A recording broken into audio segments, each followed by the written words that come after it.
জুলাই যোদ্ধা ও ইনকিলাব মঞ্চের আহ্বায়ক শরীফ ওসমান বিন হাদির জানাজা রাজধানীর মানিক মিয়া অ্যাভিনিউয়ে শনিবার বাদ জোহর অনুষ্ঠিত হয়েছে। সকাল থেকেই মানুষের ঢল নামে মানিক মিয়া অ্যাভিনিউয়ে। ফার্মগেট, আসাদ গেট হয়ে দলে দলে মানুষ মানিক মিয়া অ্যাভিনিউয়ে ঢুকেন। কেউ হাতে, কেউ মাথায় জাতীয় পতাকা বেঁধে জানাজায় অংশ নেন। এদিকে হাদির জানাজা উপলক্ষে মানিক মিয়া অ্যাভিনিউয়ের প্রবেশপথে নেওয়া হয় বিশেষ নিরাপত্তা ব্যবস্থা।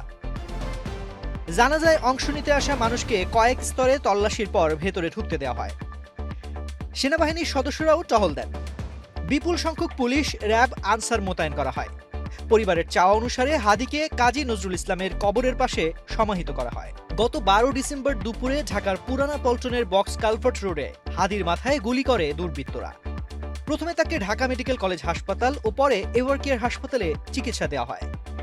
উন্নত চিকিৎসার জন্য ১৫ ডিসেম্বর তাকে এয়ার অ্যাম্বুলেন্সে সিঙ্গাপুরে নেওয়া হয়। সিঙ্গাপুরের একটি হাসপাতালে চিকিৎসাধীন অবস্থায় ১৮ ডিসেম্বর শরীফ ওসমান হাদি মৃত্যুবরণ করেন।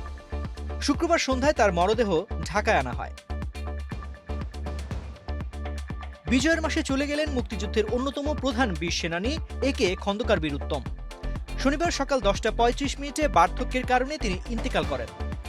ইন্না লিল্লাহি ওয়া ইন্না ইলাইহি রাজিউন। আন্তঃবাহিনী গণসংযোগ পরিদপ্তর এ তথ্য জানিয়েছে। তার বয়স হয়েছিল ৯৫ বছর। মুক্তিবাহিনীর উপপ্রধান একে খন্দকার বাংলাদেশ বিমান বাহিনীর প্রথম প্রধান ছিলেন। সাবেক এই এয়ার ভাইস মার্শাল পরে রাজনীতিতে যোগ দিয়ে ২ দফায় মন্ত্রীর দায়িত্ব পালন করেন। তৃতীয় দিনের মতো দলীয় প্রার্থীদের সঙ্গে মতবিনিময় করেছেন বিএনপির ভারপ্রাপ্ত চেয়ারম্যান তারেক রহমান। নির্বাচনকে সামনে রেখে দলের মনোনীত প্রার্থীদের নির্বাচনী কৌশল ও মাঠ পর্যায়ের কার্যক্রম বিষয়ে দিক নির্দেশনা দিতে ধারাবাহিক এই মতবিনিময় সভার আয়োজন করা হয়। শনিবার বেলা ১১টার দিকে গুলশানে বিএনপি চেয়ারপারসনের রাজনৈতিক কার্যালয়ে এই সভা শুরু হয়।